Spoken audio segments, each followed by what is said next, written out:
wanted to read from the book of Matthew. If you do have a Bible, you can turn to Matthew chapter 10 with me. Matthew chapter 10. Wanted us to think about a very specific thought this morning as we gather together. And the thought was prompted by a conversation yesterday that I had with a man.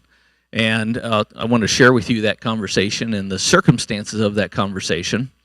But in Matthew chapter 10, there is a passage, some words from Jesus that are unsettling. It's in Matthew chapter 10, verse 24.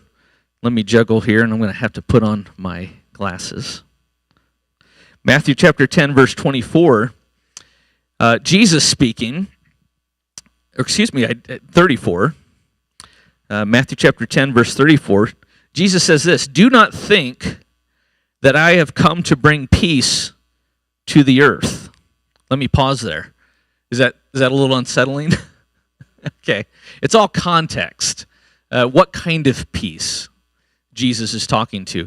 Sometimes peace comes in different fashions. It comes in different forms. There is a particular kind of peace that Jesus has come to offer, but there's a particular kind of peace that Jesus has not come to offer.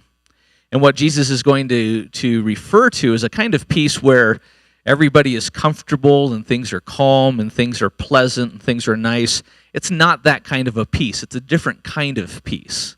But Jesus says in verse 34, "Do not think that I have come to bring peace to the earth. I have not come to bring peace, but a sword. For I have come to set a man against his father, and a daughter against her mother, and a daughter-in-law against her mother-in-law. And a person's enemies will be those of his own household." Anybody uncomfortable yet? It's a little troubling, isn't it? It's a little unsettling. Hang in there till we get the context. He says in verse 37, "Whoever loves father or mother more than me is not worthy of me. And whoever loves son or daughter more than me is not worthy of me. And whoever does not take his cross and follow me is not worthy of me." And then he kind of puts the punctuation on the end of the section here and says, "Whoever finds his life will lose it, and whoever loses his life for my sake will find it." Let me tell you why Jesus' language is so strong here. Would you say it's a little shocking? Okay, I think it's a little shocking. It's a little unsettling. It's a little troubling. And you kind of read through that, or I read through that. Did anybody think to themselves, did Jesus really say that? Anybody? Okay, a few of you. Is that supposed to be in there? And the answer is yes, it is. And so what's happening in this passage? What's happening in Matthew chapter 10? Jesus is trying to, I think, use some very shocking, if you will, language to get our attention. I think he could have said, "Hey, everybody, I've come to give you peace." And he does say that in other places. But here he's trying to kind of rattle our cage a little bit so we go, okay, what are you saying here? Jesus is trying to say something really, really important, and it's essentially this, because he says whoever loses their life is going to find it. The reality is a lot of us, the majority of humanity, we naturally seek comfort. We naturally seek ease. We like to pursue, if there's a path in front of us and one path is easy and the other path is hard, the majority of the time, the majority of people are going to choose the path that is easy. Do you agree with that? I would. Given two options, one of ease and comfort and free of trouble, or one that's the opposite of easy, troubling, I'm gonna choose the one that's comfortable and easy. But Jesus says, hey, be aware that sometimes if you choose a path of ease and comfort, that may, as a result, end up with you actually losing your life. That's why he says people who want to lose their life, if you say, hey, I'm willing to lose everything, I'm willing to give everything up, that's when you actually find it. But if you want to find life, then you may go through your whole life seeking ease and comfort, and that's why he has the familial examples, mother and daughter and family. If you seek comfort and ease, you may actually end up losing what matters most. You can find some things. You might find family relationships. You might find ease. You might find comfort, but lose what matters most. And so Jesus, because he cares for us, doesn't want us to lose what matters most. There is an aspect of our faith, of Christianity, that absolutely has to do with this idea of surrender.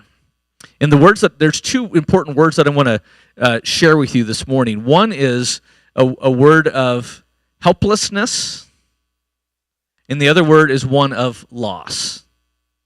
Now, normally we would say we don't like those things. I don't want to be helpless. I don't want to lose. But what Jesus says is if you want to find life, then somewhere in your life you actually have to lose life. There has to be a loss, which brings me to the story I wanted to share with you. There's a guy that goes to our church. His name's Jim Carlin. Raised a family in Payson. His wife's name is Karen. I think they either go to second or third service, and they normally sit right in the back over there. Karen, former Navy nurse, and Jim is a pilot, primarily flies for Honeywell.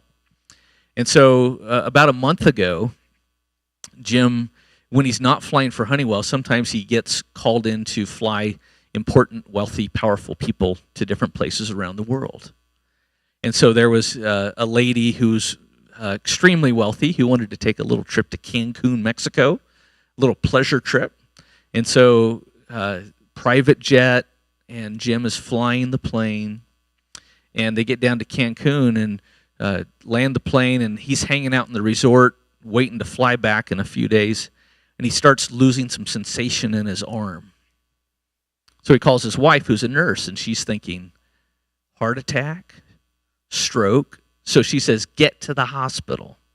Jim gets to the hospital, and the doctors are assessing him. He's not having a stroke. He's not having a heart attack.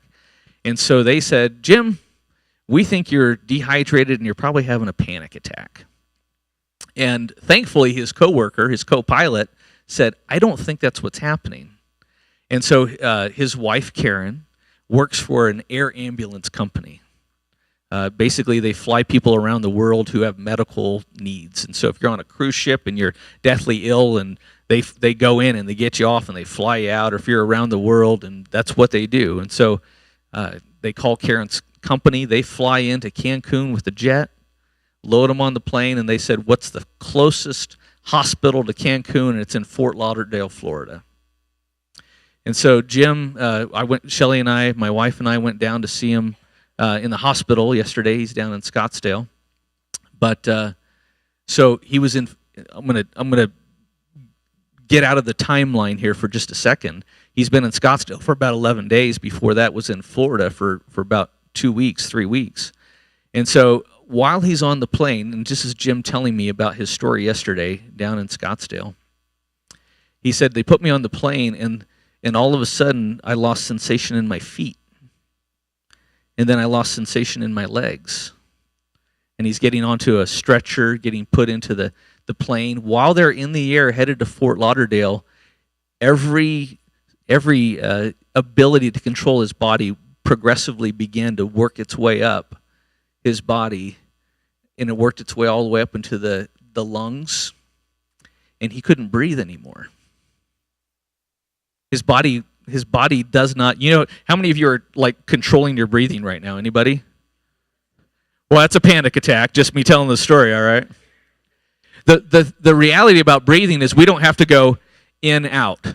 Nobody's thinking about that. Your body naturally does that. His body stopped naturally doing that. And so he described being in this plane, and they're several thousand feet in the air, and thankfully there's these medical folks that are on the air ambulance, and they put the bag over his mouth, and they begin breathing for him. And by the time they're midair, he is completely paralyzed. Full paralysis. to the point where if he was not in this air ambulance, he would have died because his body couldn't breathe for him anymore. And as he shared the story, he began to tear up, and he couldn't keep telling the story anymore. It was so traumatic for him. It's a rare, and if you're a doctor, there's a couple of doctors here. I'm going to mispronounce it. Guillain-Barré. Oh, thank you, Dr. Michaels. One more time. Guillain-Barré. So your body gets a virus, gets confused about the virus, and it starts attacking the shell, for lack of better words, around your nerves. Is that decent? Thank you, sir. All right. You want to come up and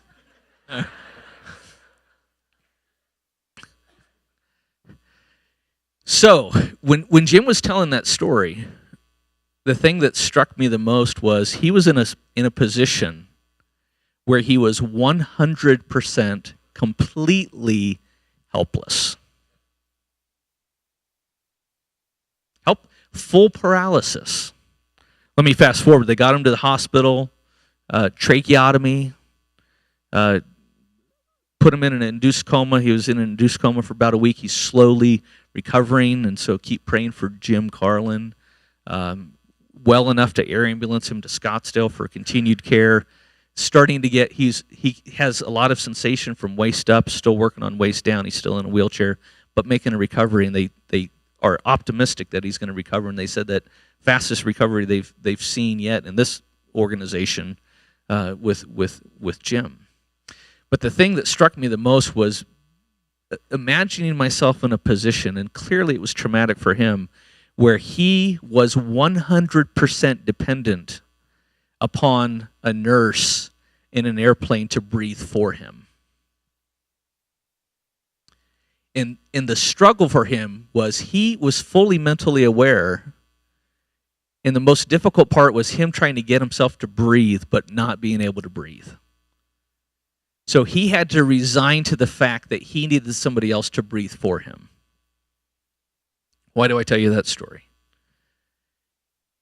Jesus, in Matthew chapter 10, is saying, here's what you need to know about you. The only time you're going to find your life is if finally you become willing to lose your life. You will spend your entire life, if you try doing it on your own, if you are self-sufficient, if you are self-capable, if you are self-reliant, you are never going to find life. It will elude you. The only way that you can truly find life is if you get to the point where you say, I'm willing to lose it. Whether it be family, whether it be comfort, whether it be ease, whatever it is, I cannot do it. The gospel is this. Jesus Christ did something for you and I that we could never do for ourselves. Specifically, paying the penalty for sin. Conquering the power of sin and death in our lives. We could never do it. If you want to try to be the best you can be and be a good person and earn God's approval, you will never, ever do it. The irony of the gospel is the only time that you can ever get life is you say, when you surrender and say, I cannot do it. Jesus, understand it this morning, Jesus is of no benefit for you whatsoever as long as you think you can earn God's approval. As long as you think you're right living, as long as you think your correct behavior, as long as you think it's on your effort or through your own merits, you will never, ever benefit from what Jesus has to offer you. But here's the beauty of the gospel. The moment you admit your helplessness, the moment you surrender, that is when all of the benefits of the work of Jesus Christ pour into your life.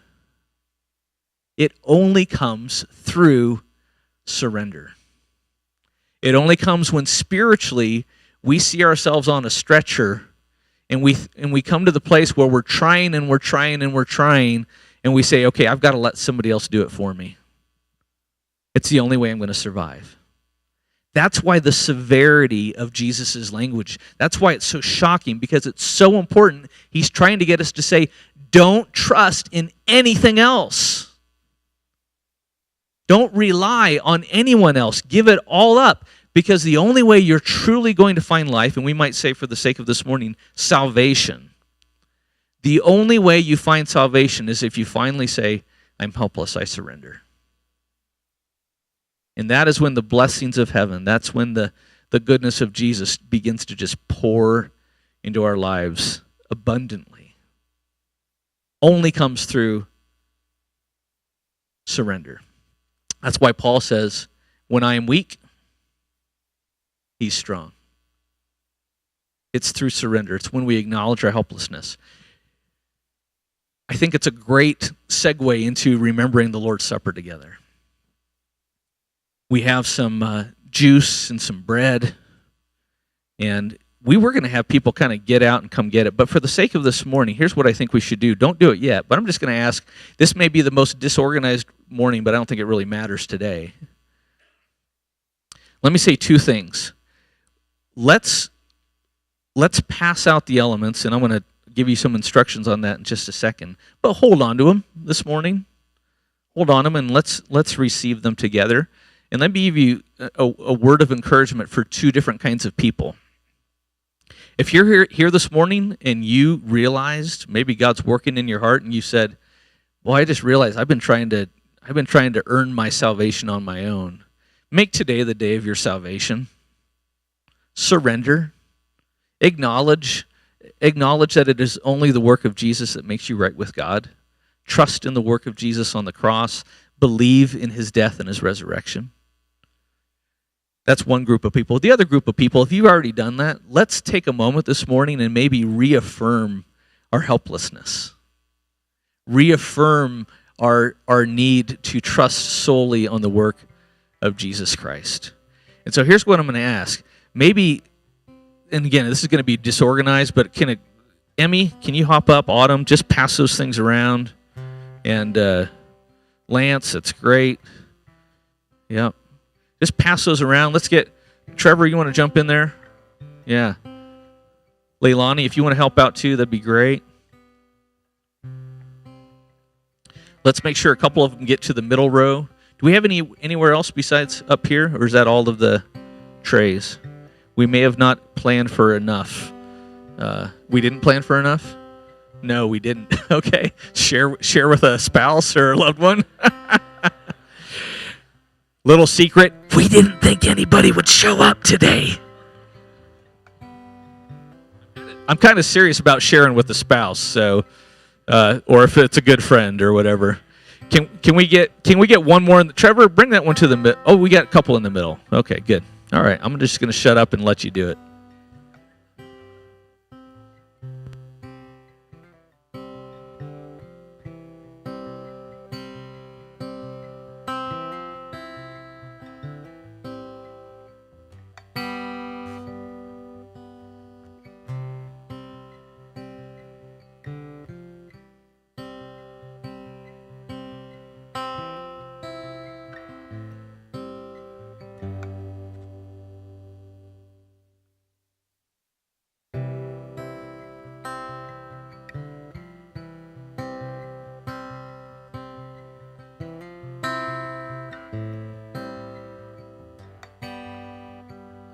There is power in his name, for the stone was rolled away. Mountains bow down before Jesus Christ, our risen Jesus Christ, our risen Lord.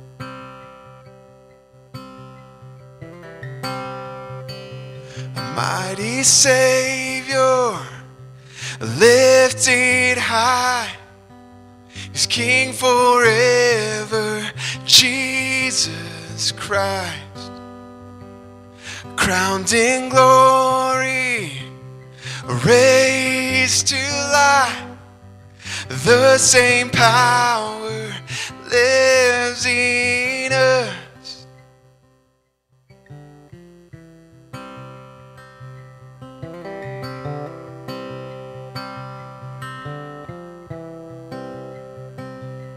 We will rise, stand and sing of our great and matchless King.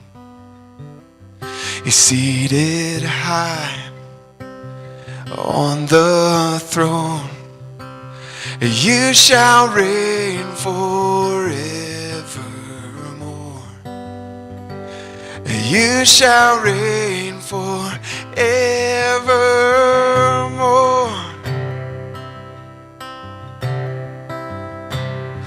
A mighty Savior, lifted high, a King forever, Jesus Christ, crowned in glory, raised to life.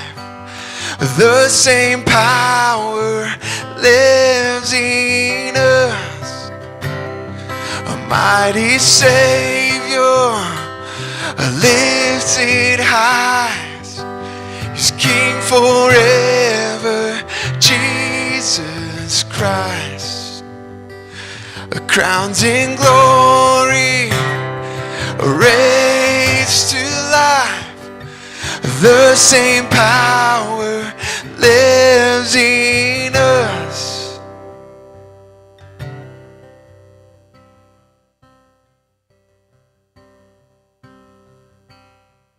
And so if you don't know the story, let me tell you the story. You can stay standing. Or if you do know the story, let me remind you of the story. Shortly before Jesus goes to the cross, he has a meal with his friends, with his followers. We call them the disciples.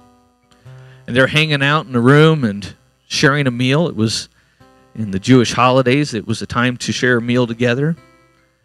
And there was, as you would expect, on the table some wine and some bread, and sure, there's some other food there, but Jesus wanted to create a very memorable moment. He wanted to give us a symbolic picture that would have a depth of meaning unlike any other picture. And so he grabbed a loaf of bread off of the table, and he tore it apart. And he said, "This bread is kind of like my body. It's going to be torn apart."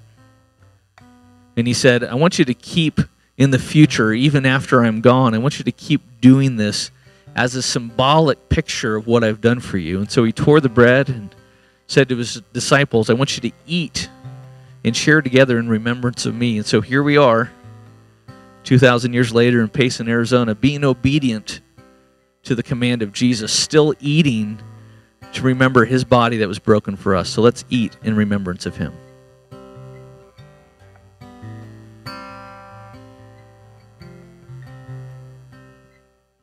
And then they had some wine. In our modern environment, we call that grape juice. But he had a cup of wine, and he said, "This wine is like my blood. It will be spilt. My body, yes, it's going to be broken, symbolized through the bread.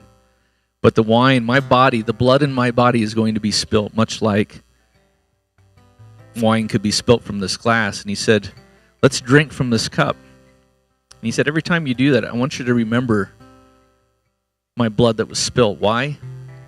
Because of my love for you. Because of my concern and my care for you. And so here we are today, drinking, obedient to his command, in remembrance of him. So let's drink in remembrance.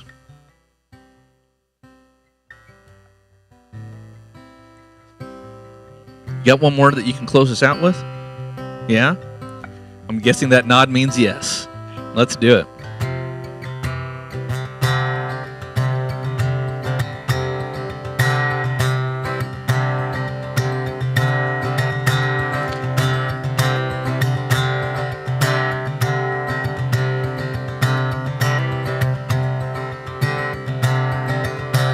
Oh, I was buried, but beneath my shame.